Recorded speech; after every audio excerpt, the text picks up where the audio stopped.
മോൻ്റെ അവസ്ഥ എന്ന് പറയുന്നത് ഇപ്പോൾ വളരെ ഗുരുതരാവസ്ഥയിലെത്തിയിരിക്കുകയാണ്. സമയത്താണെങ്കിൽ കാല് വേദന, ചെറുതായിട്ട് കാല് വേദന പറഞ്ഞത് എന്നോട് പഠിച്ച് എൻ്റെ കൂടെ പഠിച്ച ഒരു കുട്ടിയായിരുന്നു അമ്മ. പിന്നെ നമുക്ക് വേണ്ട സഹായം ചെയ്യണം. ജീവിതത്തിൽ പഠനം എന്ന് പറയുന്ന ഒരു കാലഘട്ടത്തിലൂടെ സഞ്ചരിച്ചുകൊണ്ടിരിക്കുമ്പോൾ പെട്ടെന്നുണ്ടായ ഒരു കാലുവേദനയെ തുടർന്ന് ആശുപത്രിയിലെത്തുകയും അതുവഴി താനൊരു ക്യാൻസർ രോഗിയാണെന്ന് തിരിച്ചറിയുകയും ചെയ്ത വേളറുടെ പഞ്ചായത്തിലെ വേങ്ങോട് എന്ന സ്ഥലത്തെ ശ്രീകാന്തിൻ്റെ വീട്ടിലാണ് ഞാനിപ്പോൾ നിൽക്കുന്നത്. ശ്രീകാന്തിൻ്റെ കഥയാണ് ഇന്ന് ഞാൻ നിങ്ങളോടൊപ്പം പങ്കുവയ്ക്കുന്നത്. ശ്രീകാന്തിന് സംഭവിച്ച ദുരന്തം എന്താണ് എന്നതിനെക്കുറിച്ച് ശ്രീകാന്തിൻ്റെ സഹോദരിയായ അനു നമ്മളോടൊപ്പം സംസാരിക്കുന്നു. എങ്ങനെയാണ് ഇത് സഹോദരന് ഈ സംഭവം ഉണ്ടായത്? ചേട്ടൻ പഠിച്ചുകൊണ്ടിരിക്കുന്ന സമയത്താണെങ്കിൽ കാല് വേദന, ചെറുതായിട്ട് കാല് വേദന ഉണ്ടായിരുന്നു. അപ്പോൾ കൊറോണ ടൈമിലായിരുന്നു കാല് വേദന. അപ്പോൾ കൊറോണ ടൈം ലോക്ക്ഡൗൺ ഒക്കെ ആയതുകൊണ്ട് ഹോസ്പിറ്റലിലൊന്നും പോകാൻ പറ്റിയില്ല. പിന്നെ അത് കഴിഞ്ഞിട്ട് ഇവിടെ ചെറിയ ഹോസ്പിറ്റലിലൊക്കെ കാണിച്ചു. അങ്ങനെ കാണിച്ച് കാല് വേദന ഒന്നും ഒരു കുറവും ഇല്ലാതായി. പിന്നെ അങ്ങനെ കാണിച്ച് ഓരോ ഹോസ്പിറ്റലിൽ പോയി അങ്ങനെ അവസാനം മെഡിക്കൽ കോളേജിൽ എത്തി. അവിടെ നിന്നും 1 വർഷത്തോളം അവിടെ നിന്ന് ചികിത്സിച്ചു. എന്നിട്ടും കാല് വേദനയ്ക്ക് ഒരു കുറവില്ലാത്തത് കൊണ്ട് അവിടുന്ന് MRI സ്കാനിങ് എടുത്തു. സ്കാൻ ചെയ്ത് റിസൾട്ട് വന്ന് അങ്ങനെയാണ് ഇത് കണ്ടുപിടിച്ചത്. ചേട്ടൻ എന്താണ് പഠിച്ചുകൊണ്ടിരുന്നത്? Marine diesel engineering. എവിടെയാണ് പഠിച്ചത്? കളിയിക്കാവിള. അപ്പോൾ ഇത് അച്ഛനും അമ്മയ്ക്കുള്ള ജോലി എന്താണ്, ആ സാഹചര്യം എന്ന് പറയുന്നത്? അച്ഛനാണെങ്കിൽ കൂലിപ്പണിയാണ്, അമ്മയാണെങ്കിൽ ഒരു വീട്ടിൽ ജോലിക്ക് പോവുകയാണ്. പഠിക്കുകയാണോ? അതെ, ഞാൻ പഠിക്കുകയാണ്. എത്രയാ? ഇവിടെ നെയ്യാറ്റിൻകരയിൽ വെബ് ഡെവലപ്മെൻറ്റ് കോഴ്സ് ചെയ്യുന്നു. അതെ. RCC ട്രീറ്റ്മെൻ്റ് ആണല്ലേ? RCC ആ ഒരു വലിയൊരു തുക അത് ഇങ്ങനെ ഈ കുടുംബത്തിന് സാധാരണക്കാരായ ഈ കുടുംബത്തിനെ താങ്ങുന്നതിന് അപ്പുറമായിരുന്നു. അപ്പോൾ അതിൻ്റെ ഇവരെ സഹായിക്കുന്നതിന് വേണ്ടിയിട്ട് നാട്ടുകാരും വാർഡ് മെമ്പറും ഒക്കെ ചേർന്ന് കൂട്ടായ്മ രൂപീകരിക്കുകയും ആ കൂട്ടായ്മ വഴി കുറച്ച് ധനം കണ്ടെത്തുന്നതിന് വേണ്ടിയിട്ടുള്ള ശ്രമങ്ങൾ ആരംഭിക്കുകയും ചെയ്തു. എന്നോടൊപ്പം ഇനി ചേരുന്നത് ഇതിൻ്റെ പ്രവർത്തനങ്ങൾക്ക് മുന്നിൽ നിൽക്കുന്ന ഇവിടുത്തെ വാർഡ് മെമ്പർ ലേഖ നമ്മളോടൊപ്പം ചേരുകയാണ്. ഇതറിഞ്ഞപ്പോൾ നാട്ടിലെ ഈ പ്രധാനപ്പെട്ട ഒരു ആളാണ്, അപ്പം എല്ലാം സജീവമായി ഇടപെടുന്ന വാർഡ് മെമ്പറാണ്. അപ്പോൾ ഇത് എങ്ങനെയാണ് തോന്നിയത്? അപ്പം ഈ കുട്ടിയെക്കുറിച്ച് അറിയുന്നത്, ഞാൻ വ്യക്തമായിട്ട് അറിയുന്നത്, ഞങ്ങൾ മോഹൻജിയും നമ്മുടെ ഇവിടെ ഈ വാർഡ്, ഇപ്പം എൻ്റെ വാർഡ് ഇവിടെയല്ല, ഞങ്ങളെ വാർഡ് കുടയാലാണ്, കുന്നത്തേൽ പഞ്ചായത്തിലെ കുടയാൽ വാർഡ്. ഈ സ്ഥലം ഇരിക്കുന്നത് വെള്ളാട്ട പഞ്ചായത്തിൻ്റെ വേങ്കോട് വാർഡാണ്. അപ്പം വേങ്കോട് വാർഡിലെ മെമ്പർ എന്നെ വിളിച്ചായിരുന്നു, ഇങ്ങനെ ഒരു സംഭവമുണ്ട്, നമുക്കൊന്ന് ആ കുട്ടിയെ ഒന്ന് കാണാൻ പോകാമെന്ന്. അങ്ങനെ എന്നെ വിളിച്ച് ഞാനും ഞങ്ങളുടെ വാർഡിലുള്ള കുറച്ച് പ്രവർത്തകരും ആയിട്ടൊക്കെ ഞങ്ങളിവിടെ വന്ന് കണ്ടപ്പോൾ കുട്ടിയുടെ ദയനീയാവസ്ഥ നമ്മൾ മനസ്സിലാക്കി. കാരണം ആ കുട്ടിയെന്ന് പറയുമ്പോൾ എൻ്റെ മോളുടെ കൂടെ പഠിച്ച ഒരു കുട്ടിയാണ്. അപ്പം എനിക്കറിയില്ല, ഞാനിവിടെ വന്ന് കണ്ട് സംസാരിച്ചിട്ട് പോയതിന് ശേഷം ഈ ഫോട്ടോ ഞാൻ മോൾക്ക് കാണിച്ചായിരുന്നു. മോളാണ് പറഞ്ഞത് എൻ്റെ കൂടെ പഠിച്ച ഒരു കുട്ടിയായിരുന്നു അമ്മ, പിന്നെ നമുക്ക് വേണ്ട സഹായം ചെയ്യണം.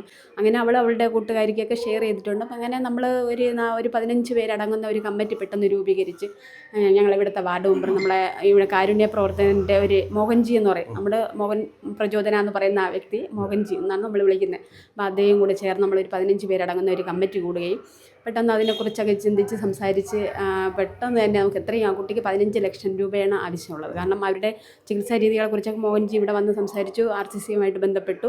അപ്പോൾ 15 ലക്ഷം രൂപ വേണമെന്ന് പറഞ്ഞു. ബോൺ മേരോ ട്രീറ്റ്മെൻറ്റാണ് ഇതിന് ആവശ്യം. അപ്പം അതിനുവേണ്ടി 15 ലക്ഷത്തിന് വേണ്ടിയിട്ട് അവരെ കൊണ്ട് കഴിയില്ല. കാരണം ആ കുടുംബത്തിൻ്റെ മാക്സിമം അവരെ കൊണ്ട് കഴിയുന്നതെല്ലാം കുട്ടിയുടെ വിവാഹത്തിന് വെച്ചിരുന്ന സ്വർണം, ഒരു പെൺകുട്ടിയാകുമ്പോൾ അറിയാമല്ലോ എന്തൊക്കെ നമ്മൾ സ്വരുകൂട്ടി വയ്ക്കും. അയാൾ ഒരു കൂലിപ്പണിക്കാരനാണ്. അപ്പോൾ അത്രയും സ്വർണം എല്ലാം വിറ്റുപറക്കി, വസ്തുക്കൾ വരെ ഇനി കടബാധ്യതയാണ് ഇനി ഫുൾ അവർക്ക് ആ കുടുംബത്തിനുള്ളത്. അങ്ങനെ താങ്ങാൻ പറ്റാതെയാണ് ആ കുട്ടിയുടെ അമ്മ നമ്മുടെ ഇവിടുത്തെ വാർഡ് മെമ്പറായ മണികണ്ഠൻ മെമ്പറിനെ ചെന്ന് കണ്ടത്. അപ്പോൾ അദ്ദേഹമാണ് ഇങ്ങനെ വിളിച്ച് ഞങ്ങളെ സംസാരിച്ചു. അപ്പം എന്തായാലും ഈ 15 ലക്ഷം രൂപ സ്വരൂപിക്കാൻ പറ്റിയില്ല. ഞങ്ങൾ കുറച്ച് എല്ലാവരും കൂടെ ചേർന്നിട്ടൊരു 5-5.5 ലക്ഷത്തോളം ആയിട്ടുണ്ട് ഇപ്പം. അപ്പം നാട്ടുകാരും പിന്നെ അവരുടെ സുഹൃത്തുക്കൾക്ക് ഷെയർ ചെയ്ത് അവരുടെ ബന്ധുക്കൾ അങ്ങനെ പലരും നിന്നൊക്കെ നമുക്ക് സഹായം 5.5 ലക്ഷം രൂപയോളം ആയിട്ടുണ്ട്. ബാക്കി കൂടെ ഞങ്ങൾ കണ്ടെത്തണം. അതിന് വേണ്ട സഹായം എല്ലാവരും നാട്ടുകാരെല്ലാവരും ഒന്നടങ്കം സഹായിക്കണമെന്നാണ് ഞാൻ അഭ്യർത്ഥിക്കുന്നത്. എനിക്കിത് ഇവരെ നേരിട്ട് അറിയായിരുന്നു. അപ്പോൾ എൻ്റെ ഇവിടെയുള്ള സാമൂഹ്യ പ്രവർത്തകൻ മോഹൻജി പറഞ്ഞിട്ടാണ് ഞങ്ങൾ വന്ന് നോക്കിയത്. അവരുടെ അവസ്ഥ എന്ന് പറഞ്ഞാൽ വളരെ പരിണാമകരമാണ്. ഈ വീട് തന്നെ കണ്ടറിയാമല്ലോ. അവർക്ക് നമ്മളെ കൊണ്ട് കഴിയുന്നതൊക്കെ ചെയ്തു നോക്കി. ഇനി നിങ്ങളെപ്പോലെ പൊതുജനങ്ങളുടെ സഹായമാണ് നമുക്ക് വേണ്ടിയത്. ഒരു കുടുംബമാണ് ഇന്ന് ഈ നാട്ടിലിപ്പോൾ ഏറ്റവും കൂടുതൽ വലിയ ദുരിതം അനുഭവിക്കുന്ന ഒരു കുടുംബമാണ്. സാധാരണക്കാരായിട്ടുള്ള 2 തൊഴിലാളികൾ, അച്ഛനും അമ്മയും.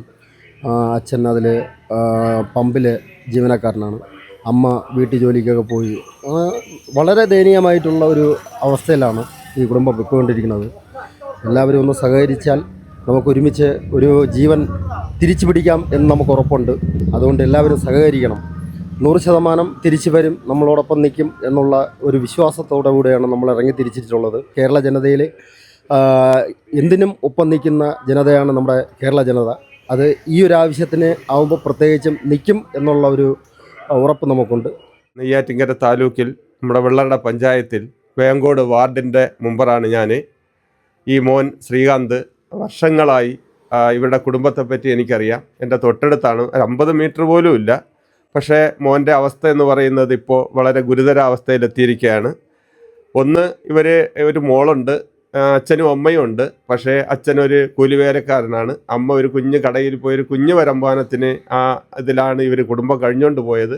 പക്ഷേ എന്തോ നിർഭാഗ്യവശാൽ നമ്മളുടെ മകന് ഈ മാരകമായ രോഗം വന്നെത്തി. മോൻ്റെ തുടർ പഠനത്തിനും നമ്മുടെ മോളുടെ കാര്യങ്ങൾക്കും വേണ്ടി അവർ അമ്മയും അച്ഛനും കരുതി വെച്ച കുറേ കേസുണ്ടായിരുന്നു. അതെല്ലാം മോൻ്റെ ചികിത്സയ്ക്ക് വേണ്ടി ഇതിന് ചെലവഴിച്ചു. ഇനി എന്തായാലും 15 ലക്ഷം രൂപയാണ് നമുക്കിതിന് വേണ്ടത്. എങ്കിൽ പോലും തുടർ ചികിത്സയ്ക്ക് വീണ്ടും പണം വേണ്ടി വരും. എത്രയും വേഗം ഈ മോൻ്റെ ചികിത്സയ്ക്ക് വേണ്ടി നമ്മൾ അഡ്മിറ്റ് ചെയ്തില്ലെങ്കിൽ ഗുരുതരാവസ്ഥയിൽ അങ്ങോട്ട് പോകേണ്ടി വരും.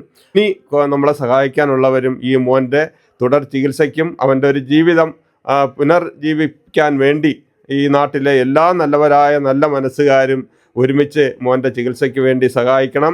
ഈ കുടുംബത്തെ സംബന്ധിച്ചിടത്തോളം പറയുകയാണെങ്കിൽ ഈ കൊച്ചുമകൾ അവൾ നല്ല പഠനം നല്ല വിദ്യാഭ്യാസമുള്ള കുട്ടിയാണ്.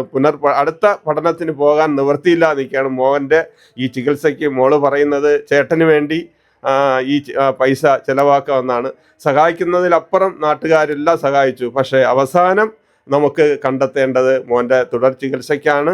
ഈ ചികിത്സ അടിയന്തരമായി ചെയ്യണമെന്നാണ് ഡോക്ടർമാർ നിർദ്ദേശിച്ചിരിക്കുന്നത്. അതനുസരിച്ച് പ്രിയമുള്ളവരെ, നമ്മുടെ ഈ പൊന്നുമോനെ നമുക്ക് ചികിത്സയിന് തിരിച്ചു കൊണ്ടുവരണം. അവന് ഉപരി പഠനത്തിന് വിടണം, അവനൊരു ജോലി ഉണ്ടാവണം. എങ്കിലേ ഈ കുടുംബത്തിൻ്റെ ഒരു അവസ്ഥയിൽ നിന്നും മാറി നമ്മുടെ നാട്ടിൽ നമ്മളെ മക്കളെ പോലെ ഇവനും ഈ നാട്ടിൽ വളരണം എന്നാണ് എൻ്റെ ഒരു അഭ്യർത്ഥന. എല്ലാ പ്രിയപ്പെട്ടവരും ഈ മോൻ്റെ ചികിത്സയ്ക്ക് വേണ്ടി ഒരു മനസ്സായി സഹായിക്കണമെന്ന് വിനീതമായി അഭ്യർത്ഥിക്കുകയാണ്. 26 വയസ്സുള്ള ശ്രീകാന്ത് ഒരുപാട് കാലങ്ങൾ ഇനിയും മുന്നോട്ട് സഞ്ചരിക്കേണ്ടതായിട്ടുണ്ട്. ഈ വീടിൻ്റെയും എനിക്ക് പിന്നിൽ കാണുന്ന സഹോദരിയുടെയും ഒക്കെ ഏക പ്രതീക്ഷയായിരുന്നു ശ്രീകാന്തിന് ഇങ്ങനെ ഒരു സംഭവം ജീവിതത്തിലുണ്ടായത് വലിയൊരു ദുഃഖം തന്നെയാണ്. ആ ദുഃഖത്തിൽ പങ്കുചേരുന്ന ഈ നാട്ടുകാരുടെ ഒരു ആ മനസ്സൊക്കെ നമ്മൾ കാണാതെ പോകരുത്. നേരത്തെ ഒരാൾ പറഞ്ഞതുപോലെ മലയാളികളുടെ ഒരു മനസ്സ്, ആ ഒരു കാരുണ്യം നിറഞ്ഞ ഒരു മനസ്സ്, അന്യനെ സഹായിക്കാനുള്ള ആ ഒരു സന്നദ്ധത കാണിക്കുന്ന ആ മനസ്സ് ശ്രീകാന്തിൻ്റെ കാര്യത്തിൽ ഉണ്ടാകണം. ശ്രീകാന്തിനെ തിരിച്ച് ജീവിതത്തിൽ കൊണ്ടുവരണം. ശ്രീകാന്തിന് ഇനിയും പഠിക്കണം, ഒരു ജോലി സമ്പാദിക്കണം, അച്ഛനെയും അമ്മയും നോക്കണം, സഹോദരിയെ വിവാഹം കഴിച്ച് അയക്കണം, അതുപോലെ തന്നെ വീട് തിരിച്ചെടുക്കണം. അങ്ങനെയുള്ള ഒരു സാധാരണക്കാരൻ്റെ ആഗ്രഹങ്ങളെല്ലാം നിറഞ്ഞു നിൽക്കുന്ന മനസ്സുമായിട്ടാണ് ശ്രീകാന്ത് കിടക്കുന്നത്. ശ്രീകാന്തിനെ നമുക്ക് ഈ ജനങ്ങൾ ആഗ്രഹിക്കുന്ന പോലെ മറ്റു വാർഡ് മെമ്പർമാരും നാട്ടുകാരും ഒക്കെ ആഗ്രഹിക്കുന്നത് പോലെ തിരിച്ച് ജീവിതത്തിൽ കൊണ്ടുവരുന്നതിന് വേണ്ടിയുള്ള പ്രയത്നങ്ങൾ നടത്തണം. എനിക്ക് ഇതിൻ്റെ തൊട്ട് താഴെ കാണുന്ന ഇത് ശ്രീകാന്തിൻ്റെ അമ്മയുടെ അക്കൗണ്ട് നമ്പറാണ്. ശ്രീകാന്തിന് വേണ്ടിയിട്ട് ചെറിയ സഹായങ്ങൾ ചെയ്യണമെന്ന് ആഗ്രഹിക്കുന്നവർ അതിൽ അക്കൗണ്ടിലോട്ട് പൈസ അയക്കുക. ശ്രീകാന്തിൻ്റെ വേണ്ടിയിട്ടുള്ള ചികിത്സാ ചെലവിനെക്കുറിച്ച് എല്ലാം സൂചിപ്പിക്കേണ്ട വലിയൊരു തുകയാണ്. ഈ സാധാരണ കുടുംബത്തിന് താങ്ങാൻ കഴിയുന്നതിനപ്പുറമാണ് ആ തുക. അതുകൊണ്ട് എല്ലാവരുടെയും കാരുണ്യം നിറഞ്ഞ മനസ്സ് ഈ ശ്രീകാന്തിനെ ഓർമ്മിക്കണമെന്ന് പറയുന്നു. ശ്രീകാന്ത് നമുക്ക് തിരിച്ചു വരണ്ടേ? നന്നായിട്ട് വരും. നാട്ടുകാർ എല്ലാവരും കാണുന്നുണ്ട്. ഇത് കാണുന്നവർ സഹായിക്കുമെന്നുള്ള പ്രതീക്ഷയുണ്ട്. അച്ഛനെയും അമ്മയും സഹോദരിയൊക്കെ നോക്കുന്നതിന് വേണ്ടിയിട്ട്, പഠിച്ച് മുന്നേറാൻ വേണ്ടിയിട്ട് ശ്രീകാന്തിന് ദൈവത്തിൻ്റെ ഒരു അനുഗ്രഹം ഉണ്ടാകട്ടെ.